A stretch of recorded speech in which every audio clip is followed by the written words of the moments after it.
Welcome to another session. Today we'll be looking at the month, the year, and the day function. Here in this example that we have here, we want to extract the month, the year, and the day.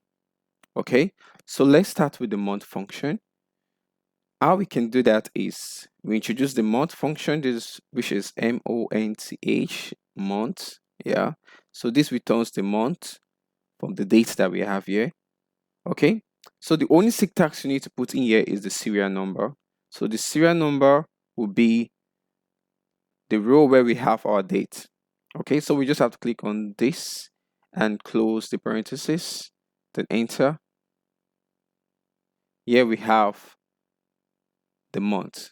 Okay, so this is the day, the month, and the year. All right, so the next example again, the same way, we introduce the month,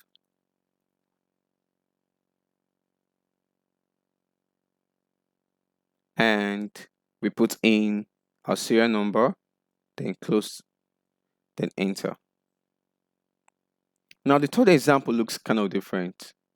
Here is very simple. We're able to get the month, the date, and the time. In this example, but was able to extract the month for us. This other example, we have the date, the month, and the year. It was able to identify the month for us.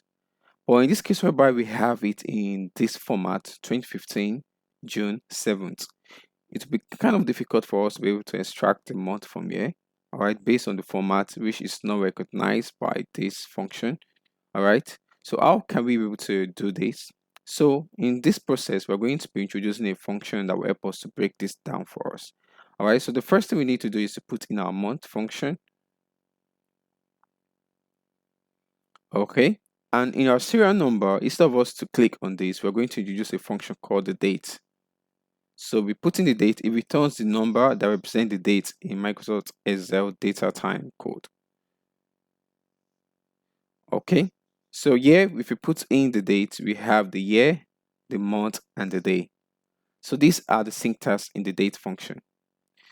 So once you put in the year, which is 2015, you write that down, comma. Then we have our month, which is June. So instead of us to put it in words, we can just count how many, what is the position of June in the calendar. So we have January, February, March, April, May, June. So that is 6. So we put in 6, comma. Then we have our day, which is 7th. So we put in 7 and we close in bracket, first parenthesis, then second parenthesis. Then we enter, and here we have it. We have our month here. Okay, so let's see for the year. So how can we be able to get the year? The same process. So we could introduce the year function, and we just click on this cell, close parenthesis, then enter 2017. Same thing applies here. Year. Click on this cell, close parenthesis, enter, equals to year also. So the same way we did in the month, the same process we're going to introduce here. So we bring in our date, then we put in the year. So the year is 2015, comma, the month is 6, comma, then 7th, 7 day, then close the parenthesis, then close the parenthesis again. Then here we have it, 2015. All right, to get the day, same process. We select the cell, close, enter. We have it as 9. So the ninth day.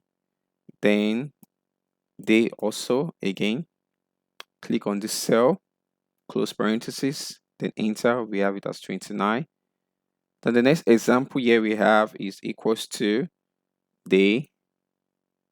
Then we introduce the date function. Then we put in our year 2015, comma. Then we have the month, which is 6th, comma. Then we have our day, which is 7. Close parenthesis, then enter. And here we have it, 7. All right. So the next part is how can we be able to like get this our months in a text form? We all know that this is 12, and 12, the 12th month in a year is December. We have the 5th month, which I believe is May. Yeah, January, February, March, April, May. Yeah, May. Then this is June. So how can we have it in the test form instead of it to be in this format? All right, so this process can be done in this way. So we have to put it as equals to test. So in this test, we're going to put in the value. So our value is going to be our date. All right, comma. Now this is one trick you need to know. So in this format test, first of all, you have to note this. You have to introduce the quote. All right. So we want to find the month. So the month has a keyword which is M. All right. So let me make that in capital letter. So it does not matter. It's not case sensitive. So we just put in M. Sorry, my key. Close the bracket. But what we're going to be seeing is 12. All right. So take note of that. So the number of this letter you put will determine what test is going to give us. All right. So if I put in another M again, yeah, it's still going to give us 12. All right. So let me add another M. So this time around, it's going to give us something different. And you can see it's giving us the short of the month. So we want it in full. So for us to have it in full, we have to like increase it. So M. Then here we have it, December. All right. So this how we can do this. So you can actually do this on your own. All right. So I'm just trying to make sure this video is short. Then we have the year, which we cannot use to use that. So 2017. All right. Then we can also use this introduce what we did here in finding the test form of this day. All right. So we have Monday, Tuesday, Wednesday, and so on and so forth in a week.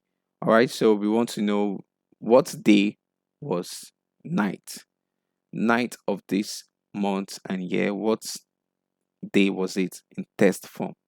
And one way we can do that is introducing the test. All right. So the test converts a value to test in a specific number format. All right. So we put in our value, comma. Then our format test can be, all right, don't forget D. If you make it single, it's going to be 9. All right. So for day, it's always the format for this is D. For month is M. All right. So let's add another one again. So let's make it triple this time around. And here we have it, the short form of Saturday, SAT. We can actually, if we want to get it in full, we just have to add another D and we enter. And here we have it, Saturday. All right. So this material will be provided for you in the description. So what you can do is try to practice this. Practice make perfect. So try to practice this. Once you have access to the resource file, so try and see how you can also get do this on your own and also fill in this order once here. All right, so that's that for today's class. So if you enjoyed this video, kindly like, subscribe, and click on the notification bell so you don't miss any of our videos. All right, so thanks for watching. See you in the next class. Bye.